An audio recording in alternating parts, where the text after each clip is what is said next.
yang diperbolehkan ya, kalau itu sifatnya umum terus diambil di download untuk dijadikan kepentingan penyidikan, tidak ada masalah ya.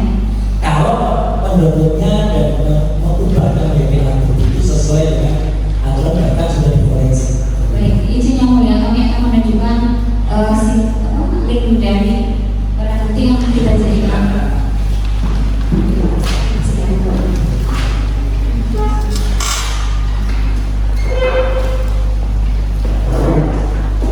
Jadi ada link yang diperoleh dari kepolisian.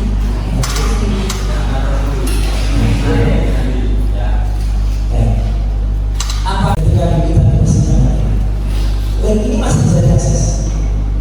Kalau untuk sekarang karena posisi akun ini sudah ditutup oleh terdakwa, tapi pada saat penyidikan itu kan belum ditutup, yang didapatkan yang seperti ini yang dijadikan dasar untuk pembuktian perkara. Ini polisi juga sebenarnya sekaligus itu ya. Jadi di pengertian ini kan link ya namanya ya. Jadi dijadikan dasar ya. Jadi saya kalau di Instagram berkomunikasi bla ada dasar. Namun untuk digunakan sebagai alat bukti harus ada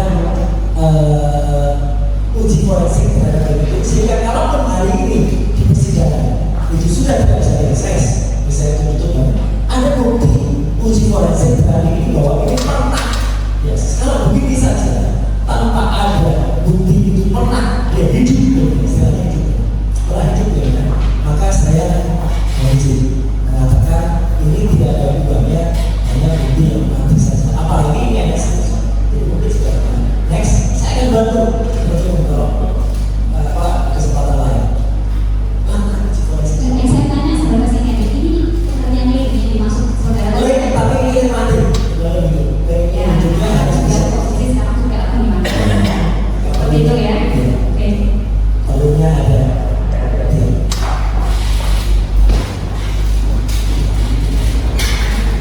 Di sini ada apa? Pokoknya itu pendapat ahli silakan disampaikan karena sesuai dengan pengetahuan. Untuk perbaikan soal ya akan dipakai atau tidak tergantung mana yang dipersiapkan. siap.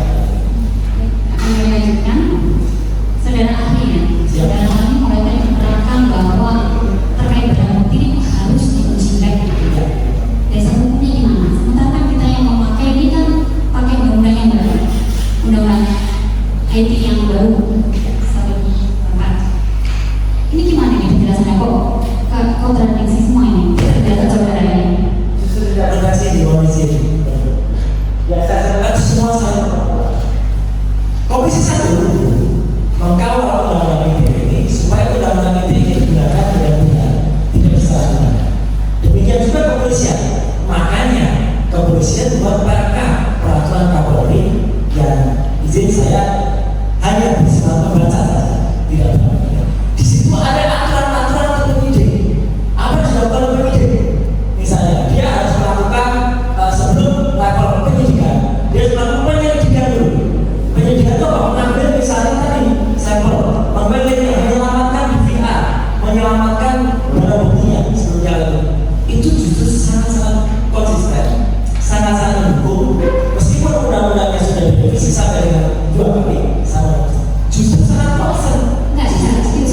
yang melakukan itu dulu.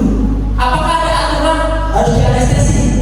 Peraturan dokter jantung nggak ada.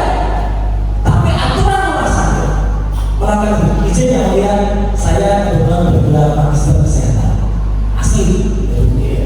Jadi hanya saya bisa memberikan pandangan soal kesehatan. Dalam ini sama.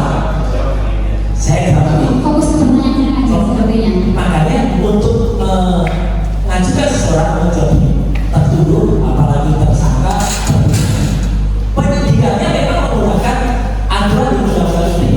Tapi kepolisian sekali lagi penyidik harus melakukan tata cara sesuai dengan aturan yang mereka buat, dan itu kita lakukan. Saudara tahu nggak kedudukan undang-undang ini Di atas aturan. ya? Iya, justru itu. Tapi kan aturan internal kepolisian nggak bisa. Kalau kepolisian tidak melakukan uji itu, maka bisa dikatakan sekarang hampir semua kasus Tidak intinya tidak ada kewajiban kan ya di dalam undang-undang ini ya. saya tidak ada kewajiban, tapi memang bukan ranah dari undang-undang Kalau di ini. pasal berapa diatur? Tidak perlu ada aturan itu di dalam Nah, undang-undang. terkait uji lab forensik ini di undang-undang IT ini diatur di pasal berapa? Pasal 5 ayat 1 itu ada hanya ditulis harus dipastikan ada bukti elektronik itu dalam penjelasan, dan bahkan tolong lain kali untuk baca juga naskah. Penjelasannya apa? Biar kita Itu harus dipastikan elektroniknya, harus dipastikan dibersihkan elektronik. sebatas itu aja dengan kata-katanya ya. Berarti tidak ada kewajiban harus diuji lab dulu ya. Saya keberatan dengan pernyataan itu karena kami termasuk dia yang membuat itu. Baiklah, saya bertanya yang lain aja deh. Iya, karena tidak boleh kalau ketemu memikirkan dengan Bukan seperti itu, kan pertanyaan saya singkat aja. Tidak Ada boleh. nggak diatur di situ kan terkait kewajiban ini ternyata tidak ada ya. Cukup ya. tidak bisa. Beralih ke pertanyaan Ini sesuatu yang benar. Tidak boleh. Sama seperti saudara tadi ketika menurut saudara itu Siap. kita saling menghormati pendapat masing-masing. Siap sana. Ya, jadi pendapat Silakan. seperti itu silakan. Silakan. Saudara di sini berpendapat sesuai dengan kalian saudara yang Silakan. harusnya ada ya silakan. Lanjut. Silakan. Kalau saudara tadi sempat menjelaskan terkait dibebaskan untuk total 50 ini terkait posisi badan. Diperbolehkan. Itu yang seperti apa itu? Ya, itu ada dalam revisi undang-undang ITE terbaru undang-undang nomor 1 tahun 2022. Kalau misalnya itu untuk publik, saya tadi sudah banyak sekali kalau saya mencontohkan, misalnya ada sebuah produk yang produk itu mengandung catatan membahayakan publik. Ada kemudian reviewer atau youtuber yang kemudian dia melakukan kritisi terhadap hal itu untuk kepentingan publik. Kemudian dia dibuka, dia bisa mengatakan saya melakukan itu tentang publik, meskipun itu nanti bisa di-challenge oleh yang bersangkutan karena ini selalu ada batas itu tidak ditahan publik, tapi selalu ada batasnya. Kriteria bakunya seperti apa itu untuk menentukan mana yang bisa untuk ini Kepentingan bisa publik ya apa yang perlu kita pakai. itu bisa dilihat nanti pada saat itu bisa, kalaupun itu sampai ke persidangan, misalkan ada yang menuntut, misalnya pihak produknya berkeberatan, dia tuntut, kemudian kan pasti ada juga ahli-ahli lain yang juga memberikan pendapatnya. Ini sah atau enggak? Makanya misalnya ada ahli bahasa yang memberikan, oh itu bahasanya begini, itu sesuai enggak? Mungkin masyarakat atau contohnya menuntut umum.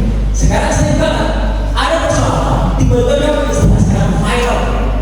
Kalau dia viral, dia didukung oleh masyarakat. Dukungannya misalnya kemudian sampai dengan ribuan, maka itu bisa dikatakan bahkan penyidik kadang-kadang menjalankan sebuah penyidikan. Kalau dia viral atau dia membuat, kalau dulu ada undang-undang tahun 46 membuat gedung atau membuat itu bisa Baik. Bagaimana yang saya tanyakan tadi, bagaimana dengan hal-hal yang menyerang penggunaan nama baik atau hal-hal yang dituduhkan kayak hal-hal yang tidak baik, misalnya mencemar atau fitnah atau itu apakah gimana? Masukkan kriteria ini? Iya. Nama baik atau pencemaran nama baik terus not and clear, harus jelas betul siapa yang mencemarkan, siapa yang dituduhkan. Berarti tidak masuk di kriteria yang dibebaskan.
Jadi itu tidak bisa dilepaskan berdasarkan saya sebagai anggota DPR. Anda berarti tidak tahu, saya tahu persis pembuatan undang-undang. Baik, kalau untuk perkap, saudara tahu ini apa sih isinya yang akhirnya timbul perkap ini untuk terus diikuti? Dan ini berlakunya untuk kemana sih perkap ini? Dan untuk siapa? Sepanjang pengetahuan saya, ketika undang-undang ITE itu dibuat, ini makanya penjelasannya justru kembali ke pertanyaan penutup ini sendiri. Timbul banyak penyalahgunaan, maka timbullah kasus berita bohong sari, timbul kasus ada ibu-ibu yang melakukan TikTok kemudian dipidana. Akhirnya polisi berhati-hati menjalankan undang-undang ITE. Kami mengapresiasi kehatian-kehatian institusi kepolisian. Ketika kemudian mereka membuat aturan internal terutama di penyidik untuk kemudian membuat itu supaya dia bisa melakukan dengan lebih hati-hati lagi. Kenapa saya tahu ibu betul? Karena dulu saya sering dilibatkan selaku ahli internal di kepolisian. Sebelum sekarang polisi memiliki ahli sendiri. Sekarang mereka punya ahli sendiri berpangkat. Saya orang sendiri. Jadi saya tidak bisa lagi. Tapi dulu ketika itu terjadi seperti kasus yang saya contohkan, kami melakukan itu dengan aturan-aturan yang sangat rigid. Ada berita acara pemeriksaan, ada berita acara pemindahan data, ada berita itu semua dibuat dan itu akan diturunkan di dalam peraturan Kapolri ketika seorang penyidik akan melakukan penyidikan. Setelah melakukan penyidikan terhadap sesuatu harus memenuhi kriteria itu supaya tidak kemudian malah melenceng dari yang ada. Itu detailnya seperti apa itu? Bisa digambarkan nggak detailnya yang masuk dalam aturan perkap itu? Saya tidak tahu karena sekali lagi saya bukan mitra dari kepolisian, tapi akhirnya termasuk salah satu yang saya kita perkap itu banyak, jadi nggak ada sebenarnya. Tapi ini perkap yang saudara jelaskan tadi. Bukan saudara yang apa kita jelaskan tentang manusia. Ada tadi saudara sebutkan. Tidak penyidikan. Jadi saya sempat mendengarnya seperti Pak, ini ahli, kalau ahli memang sudah tidak mau menjawab ya kita harus disana. siap. Karena itu pertanyaan sesuai dengan kemampuan ahli gitu aja. Terima kasih. Ya. Saya sekali lagi, Silakan. saya hanya bisa menilai perkara itu, tapi jangan paksa saya untuk menggunakan betul. Kalau undang-undang ITE kami belum masukkan bahkan ketika melakukan rapat-rapat sekian hari sekian malam itu kita cukup. Tapi kalau mereka mau izin mungkin nanti perlu kalau mau untuk berat untuk bisa hadirkan ex anggota komisi 3. Saya sangat ini sangat baik, membantu untuk membaca. Dikasih saran nggak tuh? Iya, tuh gimana tadi? Ada di surat keputusan dari tiga institusi, saya selalu mengatakan tadi institusi, jadi ada komunikasi informatika itu, kemudian jasa agung dan juga dari Jadi sebelum proses pendidikan harus dilalui dulu ya? iya Seperti itu ya? betul. Baiklah, informasi aja bahwa kita sudah melakukan itu semua ya. Cukup. Ada pertanyaan lain, silakan. Saudara Ali, siap dari saudara Ali menjelaskan bahwa kebutuhannya saya ingin menanyakan, dapatkah Ali menjelaskan terkait barang atau benda yang dapat dikategorikan sebagai barang elektronik? Pengertian barang elektronik ini sebenarnya tidak ada di dalam undang-undang ini. Undang-undang ini tidak mengatur barang elektronik, tapi undang-undang itu mengatur informasi. Tapi pengertian barang elektronik adalah barang yang dia berfungsi atau hanya bisa menjalankan fungsi kalau dia mendapatkan satu daya secara elektronik atau secara listrik. Ini definisi yang saya dapatkan ketika dulu saya menjadi ketua fisika ketika belajar itu definisi. Bila kan ini kan berbagai Ya, banyak smartphone, juga juga kan. Terus bila mana kan bahwa disebut smartphone handphone pintar tersebut itu dikatakan sebagai informasi elektronik atau dokumen elektronik. terima kasih. Ketika sebuah gadget atau sebuah barang atau sebuah benda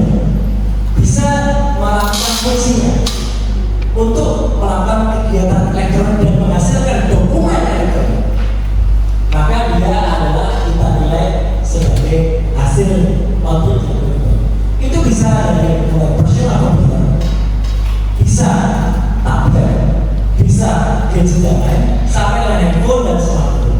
Jadi kita tidak lihat bentuk fisiknya, karena kalau kita lihat bentuk fisiknya, tiap tahun kita berubah-ubah terus berubah-ubah. Makanya ketika ada undang-undang telekomunikasi nomor 36 tahun 2009 yang mulia dan berikutnya, dalam pembentukan undang-undang ITE, kita tidak pernah terhukum pada satu definisi handphone, tidak. Bahkan media itu kita sebut media baru. Media baru adalah media yang bukan media lama atau media konvensional. Media konvensional itu saya ambil definisi loh. Media baru, media bisa memanfaatkan informasi baru. Informasi baru adalah informasi. Melanjutkan tadi, berapa macam bentuk sih informasi elektronik itu? Jelaskan. Ada berapa macam bentuk yang Bapak ketahui menurut kalian Bapak terkait informasi elektronik tersebut? Bisa dijelaskan? Tidak ada definisi informasi elektronik itu dilakukan berapa bentuk, karena itu terus berkembang.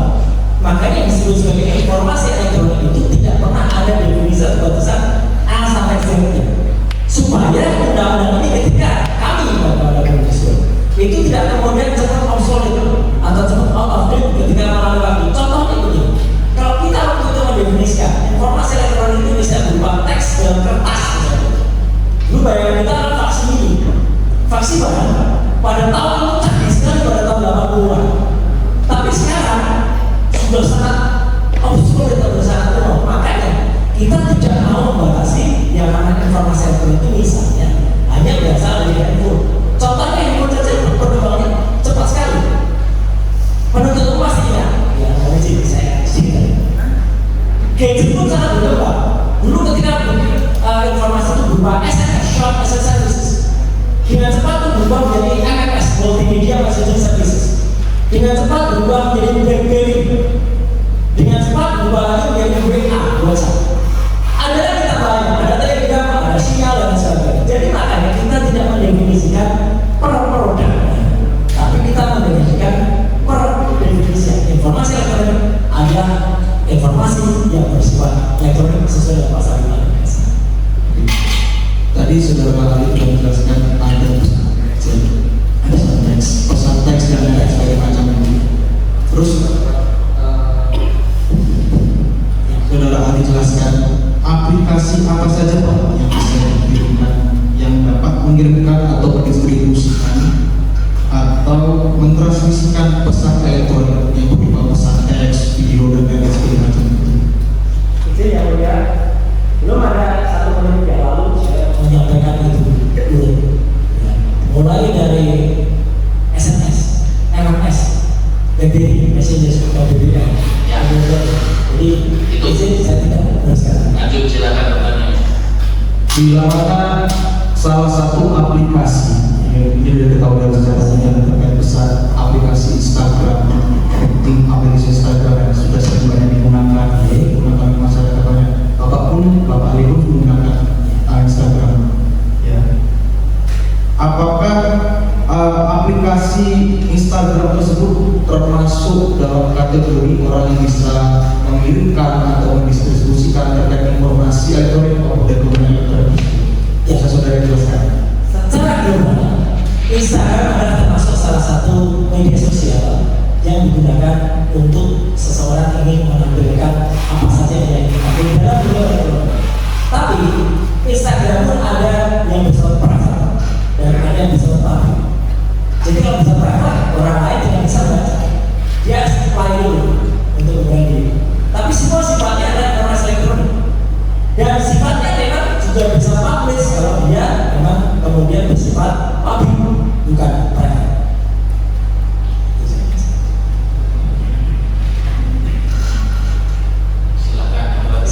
Izin meneruskan. Silakan. Ali, ya, saya menarik karena definisi. Tadi Ali sudah menyatakan bahwa Toyota dan Toyota. Ya. Ini deh. Sangat. Ya, kemudian pada Ali kami akan menyampaikan dua pernyataan begini. Dia mengingat otomotif bahwa kan Ali tadi menunjukkan dalam pernyataan dari produsen otomotif. Ya kan? Kemudian ada lagi, saya mau mengenalkan, saya katakan ada fakta seperti ini, bahwa bukan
jika ada feedback berupa konten yang akan membayar sejumlah uang.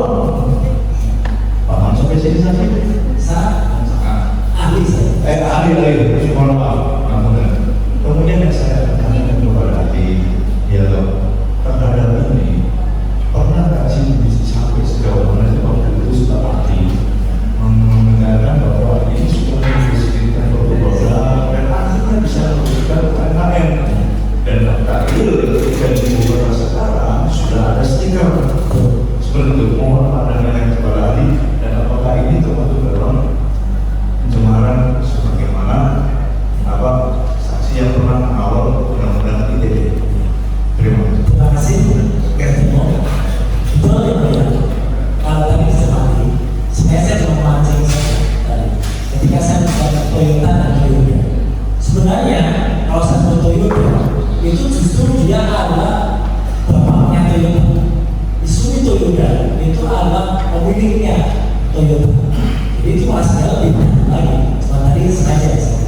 Tadi juga betul dulu saya memang sempat walaupun tidak sesuai dengan kita. Jadi saya dapat sadar dengan servis untuk akselerasi. Jadi saya bahkan menguji semua kendaraan versi pasaran Indonesia selama 10 tahun, mulai 2007 sampai 2017. Kemudian saya mengundurkan diri karena menjadi pengurus. Nah, itu boleh diakui atau saya boleh memastikan saya berat untuk menguji atau mereview itu karena saya pun memiliki sertifikat untuk melakukan review. Sama halnya misalnya sekarang seseorang tokoh dalam dunia otomotif, saya sebut ini fakta, Mas Fitra ini misalnya atau Ridwan Hanif misalnya. Kita ini pernah bekerja di otomobil dengan Mas Budi. Ridwan Hanif juga pernah bekerja di sektor otomotif. Meskipun Ridwan Hanif kalau kita lihat kehidupannya, dia justru banyak bekerja di kebun atau di ladang. Tapi sekarang dia percaya. Karena apa? Karena pengalamannya. Contoh yang mulia sangat-sangat bisa kita lihat saat bagaimana ada saya. Mohon maaf, izin saya buat analisis. Analisis itu berarti orang tidak tahu dia siapa. Hanya seseorang saja, tapi awal dia menjadi seorang YouTuber bersama Atta Halilintar, YouTuber itu followernya sampai dengan 3,5 juta. Apakah analisis pernah mengalami pendidikan soal kesehatan misalnya? Apakah analisis pernah mengalami pendidikan formal soal misalnya ada produk-produk misalnya adalah obat? Tapi kadang-kadang dia bisa mengatakan, hai, ini kan gue tadi ini gak enak loh gitu. Atau makanan. Kemudian para followernya sangat besar, akhirnya diikuti dan mungkin timbul keberatan. Tapi yang keberatan itu kemudian kalau misalnya sebagai pengawas sosial itu ada, yang keberatan itu akan rugi kalau dia kemudian dia mencari dari analisis. Karena analisis apapun yang dia ucap, berjuta terima benar, berjuta orang membaca. Jadi akhirnya apa? Ya ada orang membaca. Jadi sosial media itu sebenarnya cara kita menggunakan media sosial untuk melakukan kolaborasi, bukan untuk langsung berhadapan atau bahkan langsung menggunakan undang-undang untuk langsung memidanakan. Jadi perkara apakah ada seseorang yang berkompeten atau inkompeten? Kalau saya izin sederhana saja, kalau dia tidak kompeten, dia pasti akan langsung ditinggalkan. Bisa ngapain mau ngurus kayak gitu? Ngapain lagi? Akhirnya dia percaya omongan yang hanya omong-omong saja atau yang dianggap omongan warung kopi saja. Tapi ketika omongannya itu bermakna, kemudian dia tepat, meskipun dia bukan ahli yang bisa ya, atau dia memiliki mengenai produk yang bisa, tapi karena tepatnya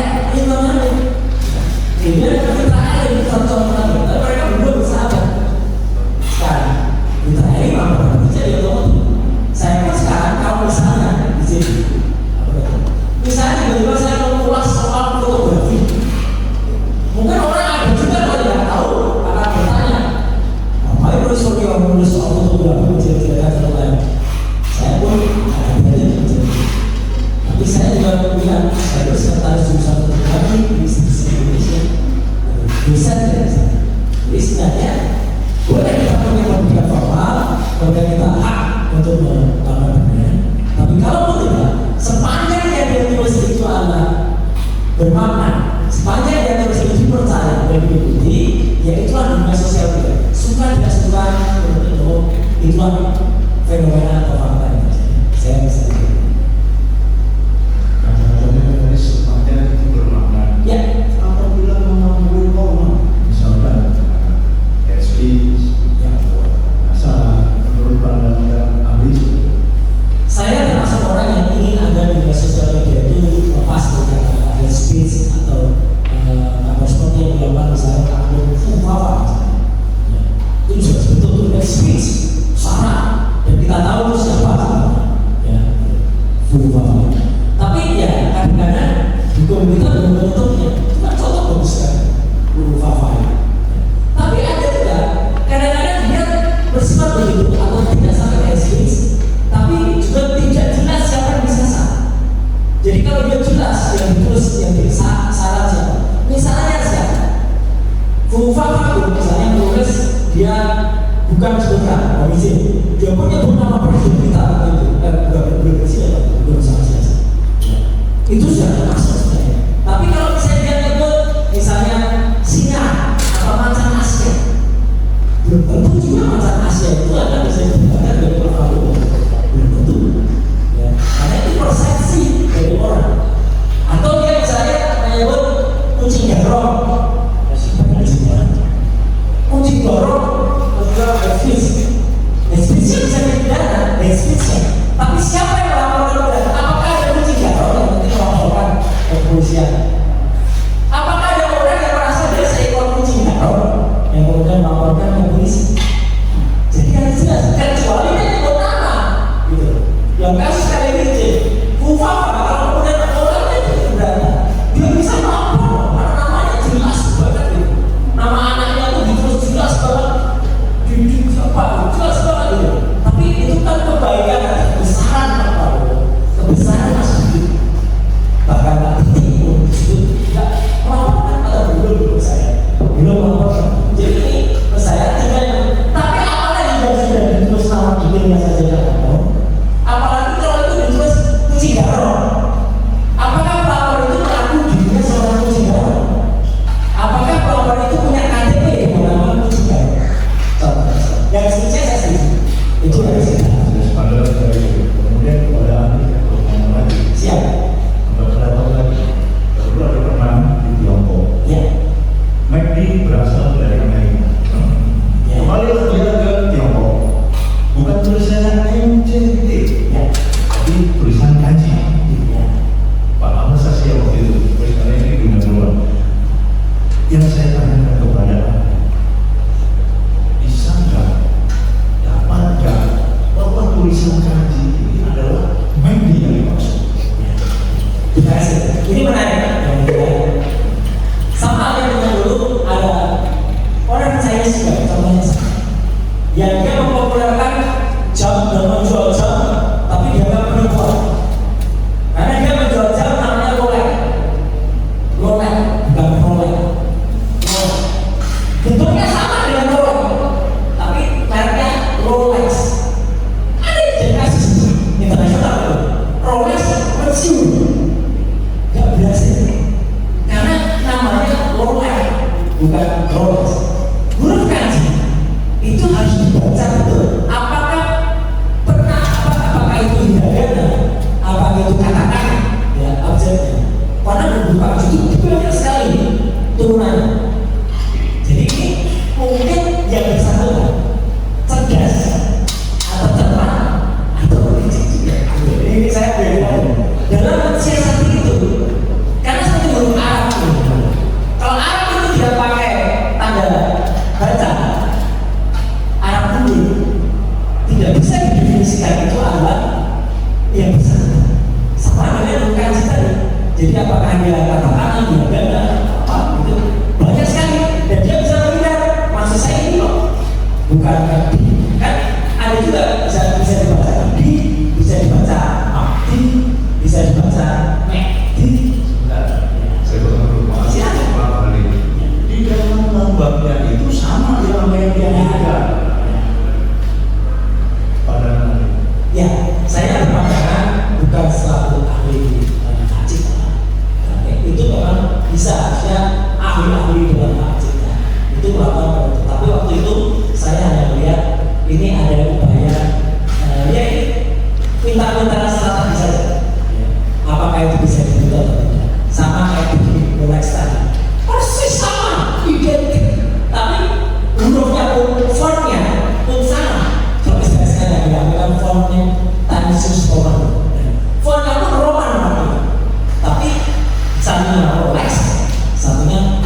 ketua RT ini tidak atau diwakilkan ada pihak yang keberatan.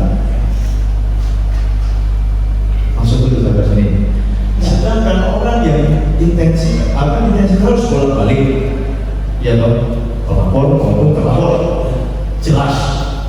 Seperti itu kan tadi ahli menyatakan harus jelas. Oke.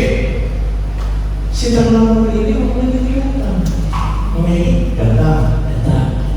Kalau kalau inti apa namanya sebenarnya kalau bukti orang sekolah dulu bukan hukuman. Kalau Pak Roy dulu ada lah ini kelas ini fotonya masih pakai dasar tutur ini nggak ada. Terus mereka ini kalau Pak Roy atau ahli jadi bilang identitasnya nggak jelas, tapi ternyata berjalan lagi pandangan ahli pada saat alam di komisi 1. Ya, bicara masalah ijazah, hal sangat krusial sekali. Ijazah awal, bukan Pak RT. Memang harus jelas kalau misalnya kita ingin mempersoalkan seseorang itu namanya siapa. Jadi kalau misalnya ada dua, itu benar atau tidak kalau sebelum bicara. Apakah yang bersangkutan itu tentu jelas dan buktinya bukan hanya soal foto, buktinya bukan hanya soal pengakuan teman-teman, buktinya ijazahnya itu yang sangat penting. Dan ijazah itu pun harus diuji secara forensik, apakah itu Bapak RT atau Pak Lurah atau Pak siapapun, Pak Bedu atau Pak siapa. Kalau dia tidak sesuai dengan apa yang ada, ya dia bisa dikatakan ijazahnya tidak asli atau tidak. Bukti kelulusannya itulah ijazah. Dan itu tidak boleh dipastikan oleh temannya. Oh dia tahu saya punya ijazah, harus yang bersangkutan. Dan itu nanti undang-undangnya ada yang lain. Undang-undang Keterbukaan Informasi Publik Nomor 14 Tahun 2008. Kebetulan undang-undang itu ditangani juga oleh komisi. Kemudian ada lagi ahli. Saya mempost, ya dong. Ada beberapa sesuatu yang saya kasih langsung. Di posting ngomong apa ada ini ditujukan kepada tapi disamarkan. Ya dong. Kiaskan. Paham ya dong? Paham. Kemudian di kolom komentar itu selalu ada. Kalau di medsos itu loh, dia tuh paham ada ahli, kadang-kadang RKRI atau apapun itulah.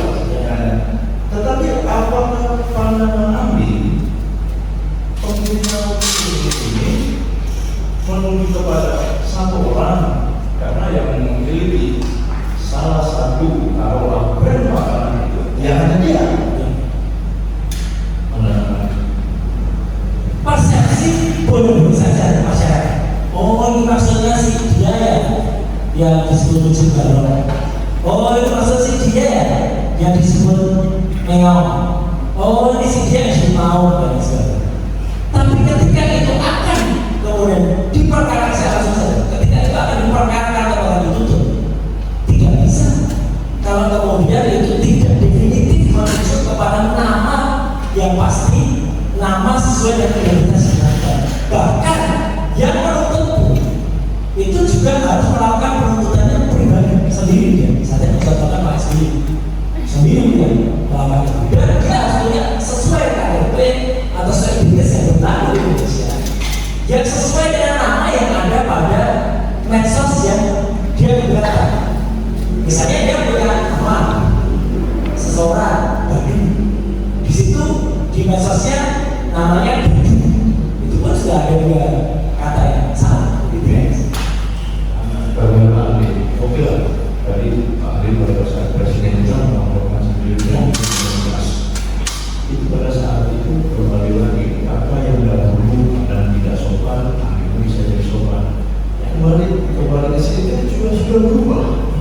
Kawasan itu ya untuk menghindarilah dari undang-undang atau seperti apa. Tetapi di dalam banting di dalam banting orang yang pasti, ya di dalam maksud tujuannya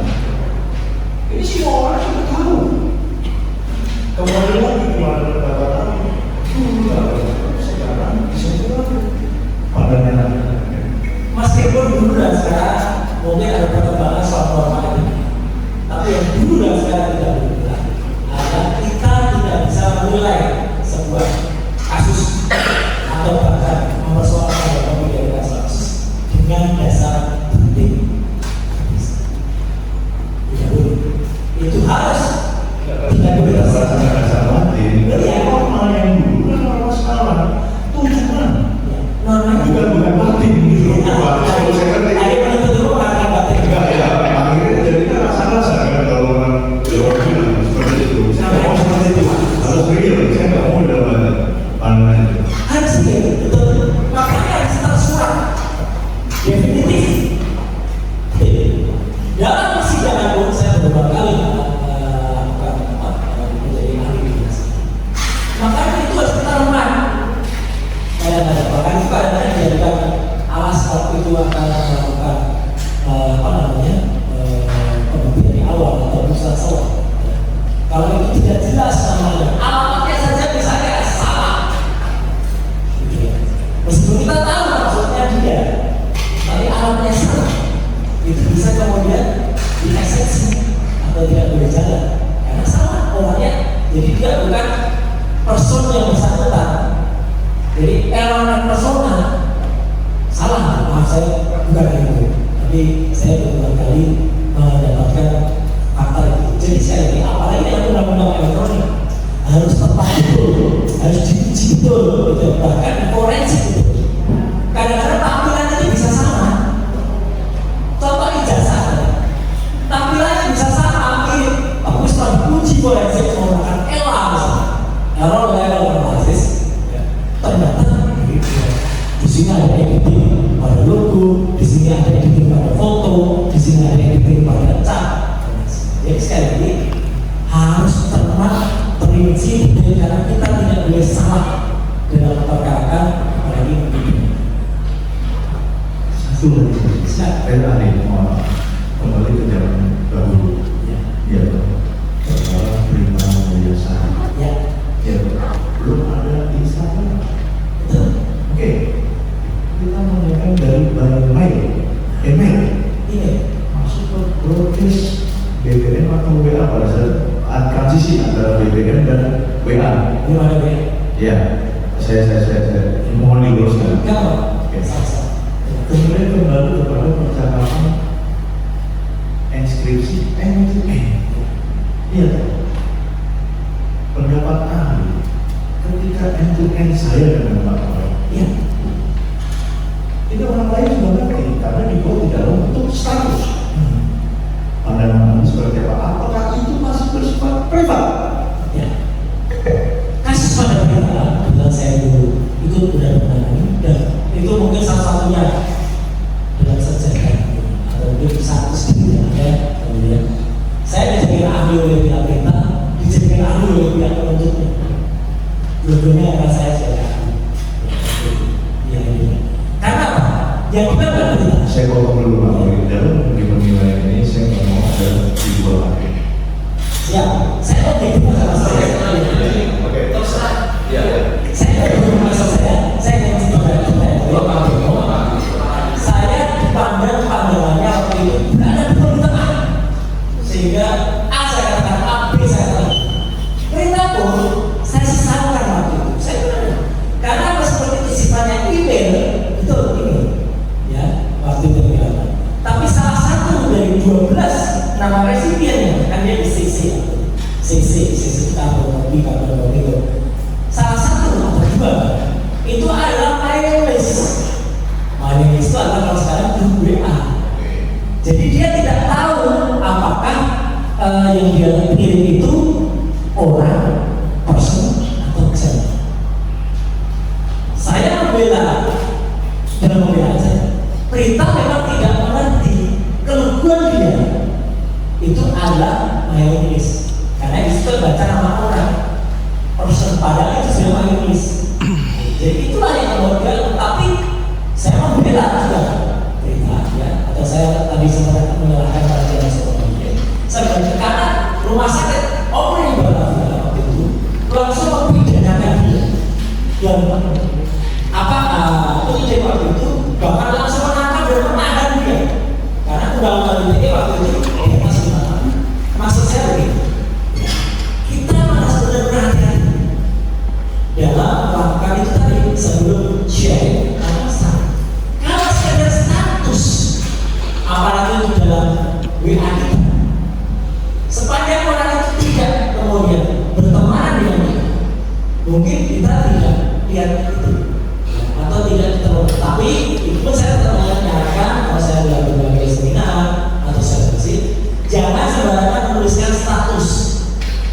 sembarangan menuliskan identitas kita, karena itu bisa dilakukan. Bahkan jangan sembarangan memposting kalau tidak ingin Anda atau keluarga Anda terancam. Bisa jadi Anda tidak terancam, tapi keluarganya terancam karena tahu ada posisinya ada di sini. Intinya sepanjang itu private, end to end, saya tidak mengerti, yaitu private. Instagram private, itu private. Tapi kalau itu public, kemudian itu WA group atau mailing list, tapi sifatnya Anda juga public, itu makanya itu apapun yang dia tulis, orang yang dibutuhkan bisa membaca, dan itu makanya harus berhenti. Tapi kalau yang dia tulis itu tidak menuliskan dengan sangat-sangat detail, akurat, tepat pada sosok tertentu, yaitu harus berpihak kepada menurut saya mahal bahasa anak saya lebay untuk dibedakan dari besar. Satu lebih siap. Kalau WA ini bisa di private, Ya, bisa tidak ada pengaturannya. Saya mengabaikan Pak Agung tidak bisa lihat saya, tapi orang lain bisa. Apakah itu juga sama dengan hal yang lain atau publik? WA atau Instagram? WA. Oke, sepanjang saya ini, sepanjang WA itu point-to-point, ya, enkripsi. Memang kita bisa melakukan itu, tapi menurut saya orang sudah tahu kalau seperti apa itu ya, jadi sifatnya private. Tapi kalau misalnya muncul dalam sebuah WA group, saya sih tidak punya status person WA, tapi status WA grupnya. Sepanjang dia sudah masuk ke dalam grup, identitasnya pasti tahu. Mau dia menyembunyikan dengan identitas nama apapun, DP-nya, display picture-nya, atau PP-nya, profile picture-nya, mau pakai gambar orang lain. Banyak fasilitas di sosial media yang bisa mengetahui. Kita bisa masuk ke Truecall, kita bisa masuk ke misalnya Get Contact, kita bisa masuk ke untuk mengetahui orang ini siapa sih. Jadi sekali lagi penuntut umum, penasihat hukum, hati-hati betul dalam kita melakukan postingan atau bahkan memidanakan orang yang melakukan postingan. Dua-duanya harus imbang.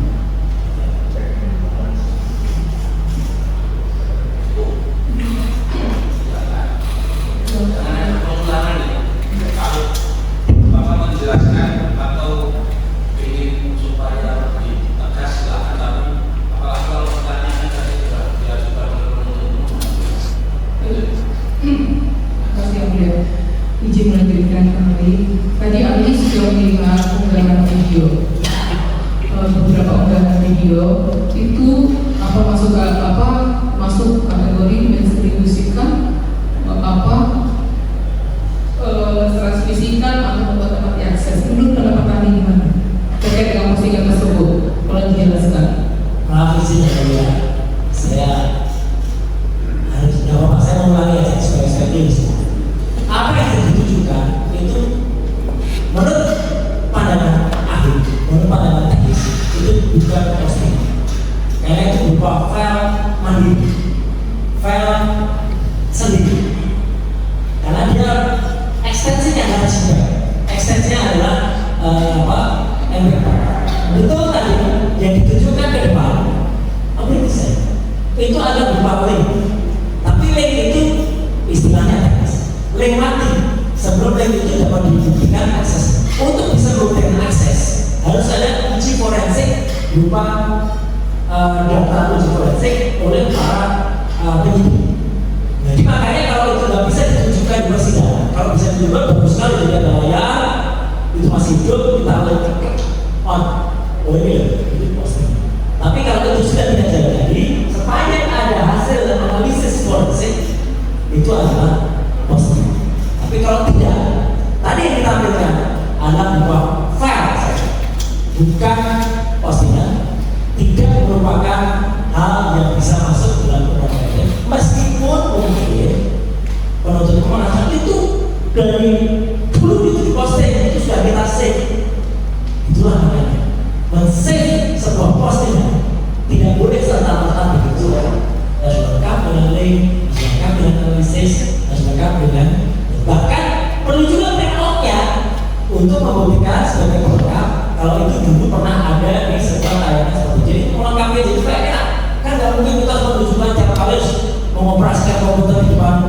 yang terulang masih sedikit yang mulia. Ada buku harus ada itu lengkap, dokumentasinya, report ada, kemudian analisis forensik ada, bukti tertulis yang matinya ada. Saya bantu itu supaya lain kali lebih detail. Saksi itu kan ketika bisa dilihat atau diakses sama orang lain, itu bagaimana menurut pendapat ahli? Untuk kesaksian dari orang lain itu pun juga tidak sehat. Orang lain yang mengakses itu dia juga harus diperiksa secara forensik kapan dia mengaksesnya. Handphonenya harus disita juga pengaksesnya, ya. Karena apakah itu bisa diperiksa pada handphone itu, ya. Dia kemudian bisa di imaging istilahnya di sini, keluarkan semua sehingga di handphone itu ada timestampnya pada tanggal sekian, bulan sekian, jam sekian, detik sekian dia pernah mengakses itu sih. Dan ini perlu hati-hati. Kalau malah kita menghadirkan handphone dari saksi yang ternyata itu tidak terbukti, bisa bermain. Jadi memang benar-benar sekarang kita ini harus hati-hati untuk menggunakan undang-undang ITE, apalagi menyalahgunakan undang-undang ITE. Bisa terjadi kalau semua prosesnya berbeda. Lanjut, saudara saksi tadi terkait Izin maaf ahli. Terkait lagi kita kembali lagi ke SKB. Ketika tadi kan bilang SKB ya. Ketika undang-undang itu telah berlaku, apakah SKB itu masih berlaku atau bagaimana? Kedua-duanya berjalan seiring. Jadi surat keputusan bersama antara Menteri Komunikasi Informatika waktu itu saya selalu dan juga polisi adalah untuk pelaksanaan. Jadi ini semacam jumlah. Sebenarnya Kominfo juga bisa mengeluarkan PP, peraturan pemerintah atau permen. Tapi agar tidak tercipta satu aturan yang kemudian saling tumpang tindih. Apalagi Kominfo tidak bisa sebagai eksekutor, dia bukan penyidik. Dia Kominfo itu nggak punya PPNS namanya, penyidik pegawai negeri. Tapi untuk urusan-urusan yang sifatnya institusi, menilai tower BTS, menilai ada radiasi, bukan untuk menilai person. Ketika sampai ke soal person, penyelidikan penilaian itu harus dilakukan oleh kepolisian. Ketika kemudian itu menyangkut penuntutan dan sebuah kejaksaan, maka turunlah dari institusi tertinggi di kejaksaan yaitu jaksa agung untuk benar masuk ke sini. Jadi ini justru untuk memperkaya bagaimana melaksanakan undang-undang informasi dan transaksi. Sehingga Serta juga kemudian Pertanyaan silakan. Yang mau ditanya. siap. Terima kasih. Saudara ahli, Siap. ya. Sebelumnya saya coba ingin mendengar kembali keahlian saudara ini tentang apa? Tadi sudah disampaikan sebagai konsultan, tapi saya tidak terlalu mendengar jelas. Konsultan apa? Konsultan bidang telematika dan multimedia. Bidang telematika dan multimedia. Itu kurang lebih secara garis besarnya seperti apa? Telematika adalah akronim dari telekomunikasi, media, dan informatika. Makanya kenapa kemudian saya waktu itu ditugaskan di Komisi 1, Komisi 1 menangani bidang 4 waktu itu Komisi 1, yaitu tentang Kominfo, kemudian pertahanan, kemudian intelijen dan negeri. Karena bidang saya adalah memang di bidang Telematika. Seperti apa sih sebenarnya telematika, bisa dicontohkan mungkin? Siap. Kegiatan. Siap. Telematika itu adalah gabungan dari berbagai disiplin ilmu yang menyangkut perkembangan media. Dulu ada media namanya media konvensional atau bahkan media tradisional wayang dan sebagainya, konvensional, radio, televisi, film.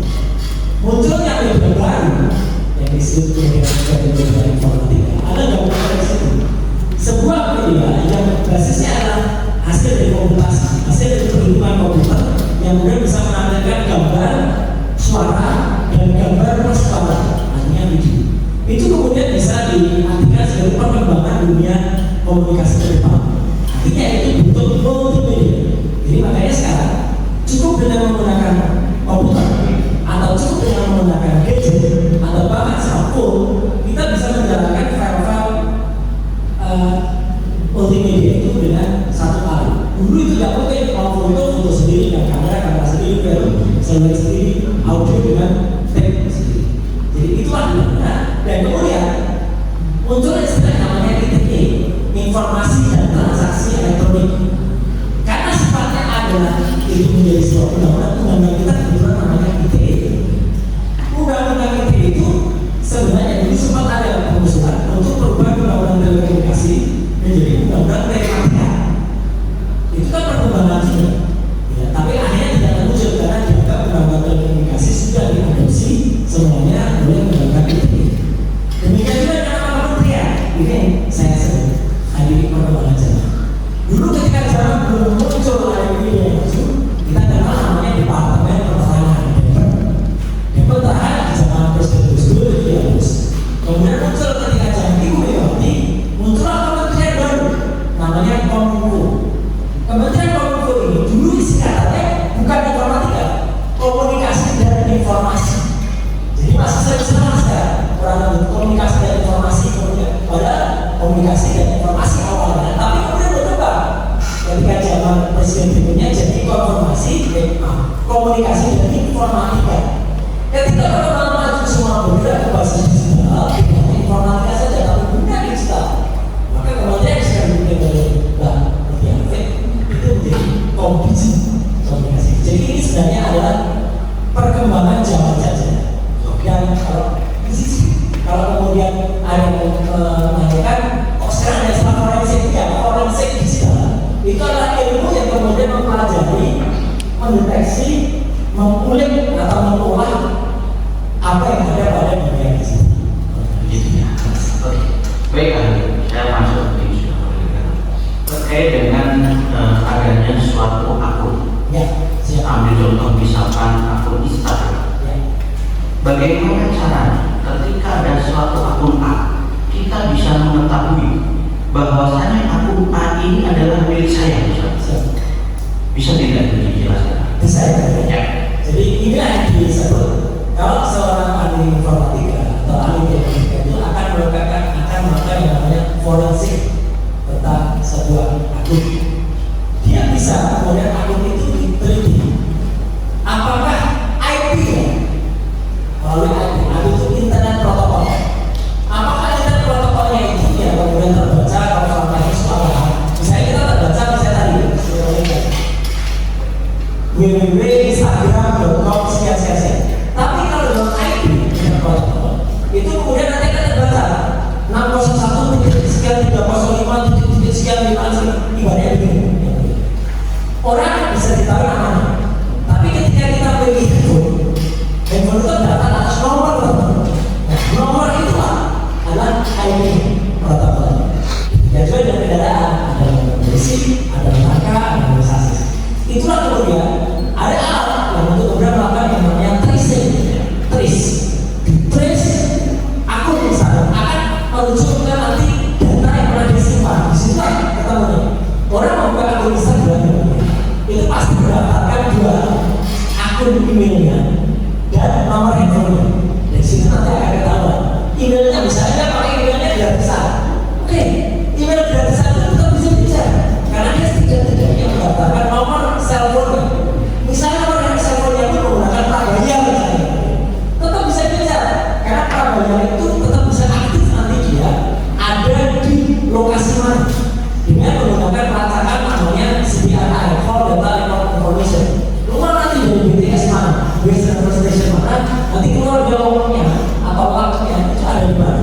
Dan itu semua secara saintifik bisa dilihat. Itu siapa? Meskipun akunnya itu menggunakan nama palsu atau apa, tapi tetap yang namanya prosesnya besar tetap bisa mengetahui dengan gitu. Maksud saya begini, jangan sampai akun A sebagaimana itu katanya milik saya misalkan, tetapi bukan saya yang mau gunakan. Apakah itu bisa dinyatakan bahwasanya akun itu milik saya atau seperti apa? Siap. Makanya ini untuk memastikan apakah seseorang itu mengaprobasikan sendiri akun ini memang harus dipastikan dengan misalnya dengan uji forensik. Ada nanti yang namanya telaah untuk misalnya ilmu psikologi forensik. Psikologi forensik tidak saya dilakukan oleh sahabat kita saya itu benar bagaimana seseorang itu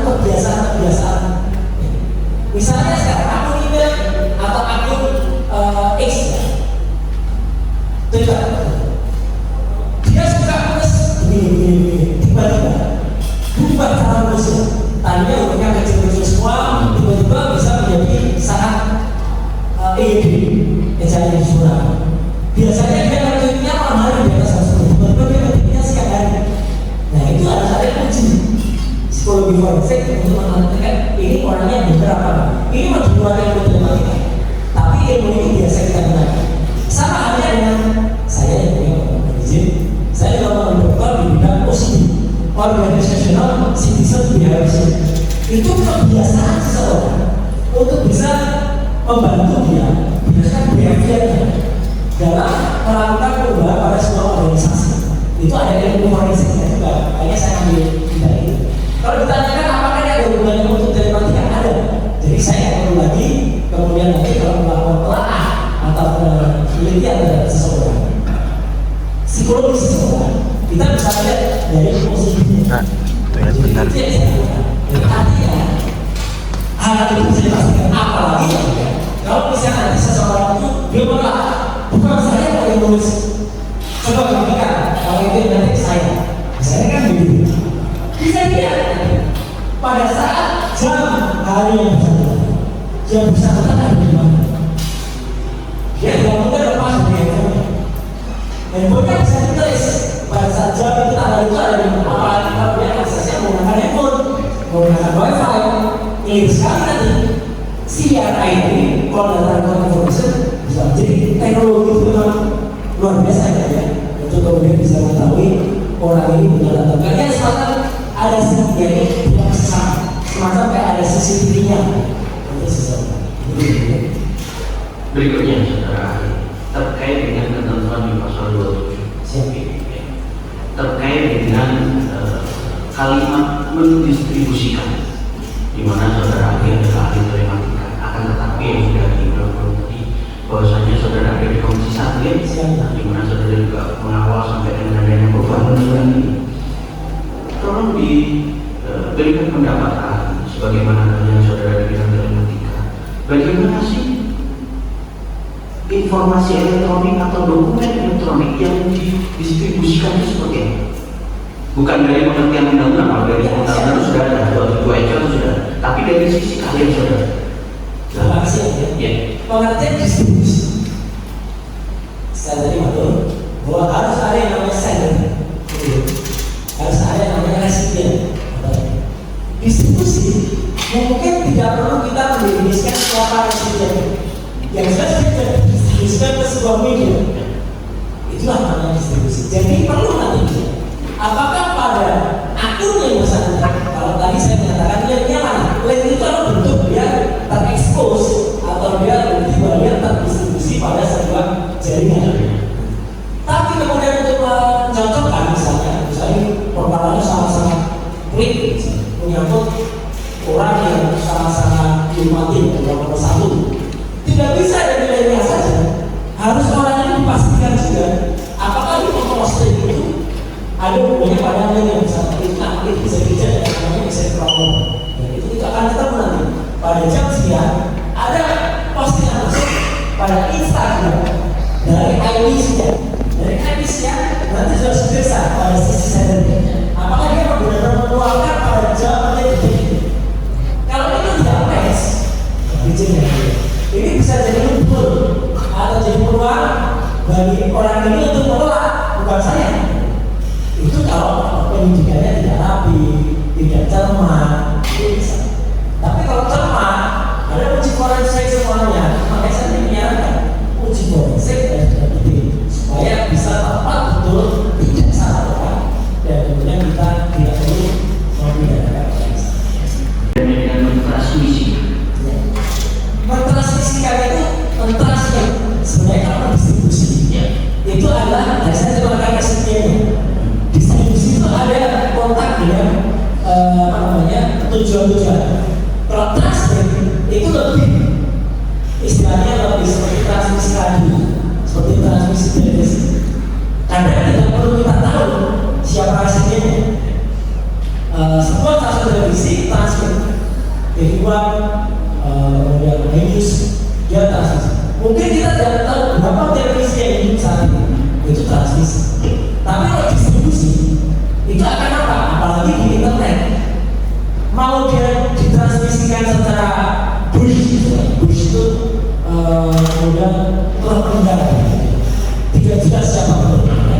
Tapi kalau terdistribusi kan kita bisa lihat pelanggan dari jaringan itu siapa saja, dan itu akan bisa ketahuan gitu, apakah dia nyampe kepada orang-orang itu atau tidak.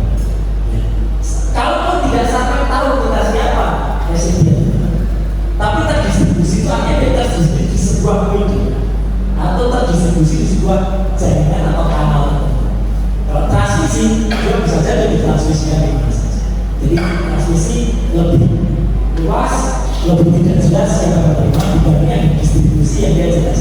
Distribusi program, ya jelas ada distribusi siapa. Terima kasih. Ali tadi sudah menyampaikan semua. Ingin bertanya saja. Siapa? Kenapa dalam undang-undang TPI itu dalam penjelasannya dalam rujukan pasal-pasalnya itu tidak disebutkan secara jelas mengenai alat bukti tindak pidana elektronik atau seperti yang sudah disampaikan sahnya alat bukti elektronik. Kenapa tidak disebutkan? Misalnya seperti tadi sudah disampaikan harus dengan alat bukti elektronik itu kan ini undang-undang. Kalau SKB 3 Menteri ketika sudah dipersiapkan itu ketika Menteri 3 institusi itu kan ketika sudah dipersiapkan itu hanya dikatakan teman-teman penyidik. Nah harusnya itu kan masuk di kami.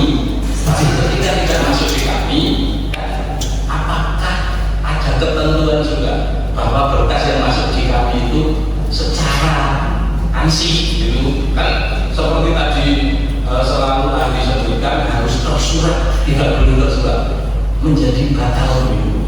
Siap. Disampaikan. Izin yang mulia, terima kasih sekali. Ini izin yang mulia. Sudah sekian kali tadi saya mendengar ini masukan dari sini bukan ini dalam ini. Karena kalau kita baca di undang-undang itu sebenarnya polisi yang mulia itu pernah mengesahkan penjelasannya padahal sebenarnya ada di naskah akademik. Hanya ketika kemudian kita saya bisa dengan balik waktu itu komisi 1 dan balik atau badan dari saksi dan menghadirkan juga unsur pemerintah, waktu itu pertimbangan amat sangat teknis. Sempat waktu itu akan dibuat turunannya ya, dari undang-undang itu turunannya ada PSPP.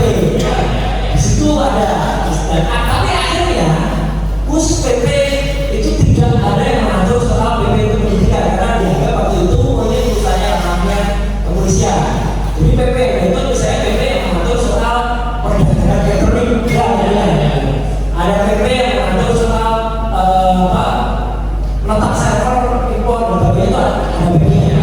Tapi kemudian untuk pendidikan hanya waktu itu diserahkan kepada ada pusat instansi lain. Jadi bisa yang mulia kalau boleh dikatakan ya inilah tugasnya untuk kita mengkawal dan mengkoreksinya di mana itu ada. Jadi saya sangat menerima yang mulia karena saya pun juga merasa harusnya semua naskah akademik masuk. Ya, tapi kenapa kami tanyakan itu? Kita sudah sampai 3 kali perubahan dan perubahan ketika di ketentuan penjelasan baik itu pendahuluan, batang tubuh sampai penjelasan juga tidak disebutkan secara rinci bagaimana cara membuktikan alat bukti elektronik. Nah, di sisi lain, ketika kita berbicara fakta di persidangan, yang harus kami lihat itu yang di sini. Nah, mungkin nantilah bagi ahli dan pakar telematika ahli bisa memberikan masukan. Paling tidak kalau misalnya ada alat bukti A terus tidak sah itu kan bisa jadi pertanyaan. Kita tidak bicara di ranah seperti tadi persepsi, intuisi dan juga pendapat yang bisa 5 orang itu berarti sudah 5. Kemudian yang terakhir ini tadi Ali sudah menyampaikan secara runtut bagaimana tentang pasal 27A dan 27B termasuk ketika mendistribusikan. Sepengetahuan ahli ketika ikut apakah pasal 27A dan B ini merupakan delik aduan atau biasa? Ya, jadi sebenarnya saya tanyakan tidak di ahli hukum, saudara karena pacarnya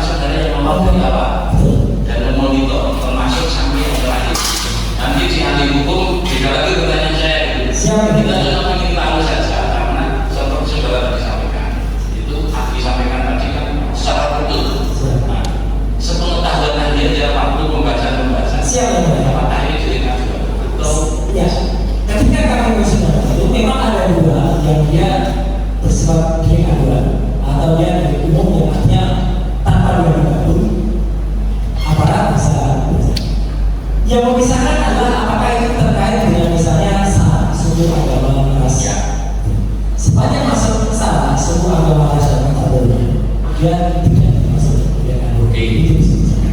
Yang beberapa yang ditanyakan tadi oleh nasihatku kan yang melaporkan harus perorangan. Siapa ya? Tapi apakah yang menjadi subjek dan objek itu harus perorangan juga untuk Non masalah. salah? Berarti badan hukum bisa. Betul, untuk masalah itu memang harus pribadi yang saya terjemahkan. Ya. Dia harus melakukan. Apakah badan hukum juga bisa menjadi pelapor? Kalau badan hukum menjadi yang berkeberatan dan dia bisa membuktikan bahwa dia atau badan hukum itu namanya jelas betul dibuktikan, Ya. dia bisa melakukan itu. Tapi yang melaporkan harus sertifikasi.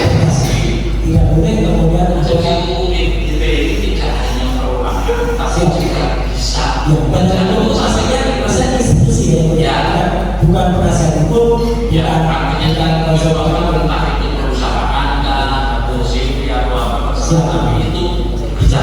betul bisa. Cukup. Ada tambahan dari penasihat hukum terdakwa. Ya, ada yang mengingatkan saksi dan juga usahawan terbang. Oke, silakan satu. Hanya satu hal aja yang saya lakukan di persidangan terkait dengan konflik kemudian kami menyampaikan hasil uji lab terkait berarti yang berkaitan dengan persidangan. Silakan. Ya, siap. Moga-moga terpercaya. Untuk menentukan hasil labnya.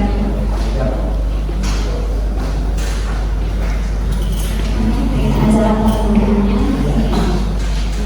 acara pembunuhan terkait proyek-proyek yang bisa berarti di sini, berita acara dari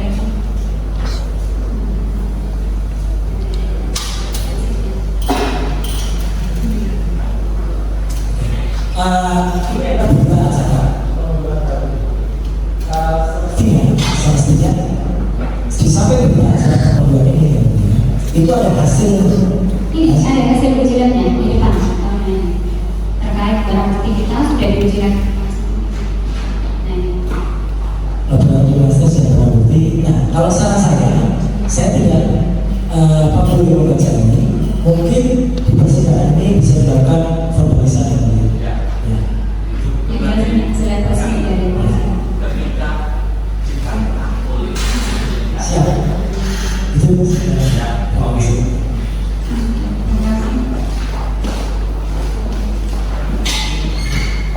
ada lagi yang mau disampaikan. Cukup. Terima kasih sekali ahli. Terdakwa ada yang mau ditanyakan? Terima kasih. Terima kasih Bapak Ahli menyambung tadi restorasi justice dari jaksa penuntut umum mengatakan sudah terjadi restorasi justice. Apakah KJ yang dilakukan harus dihadirkan kedua belah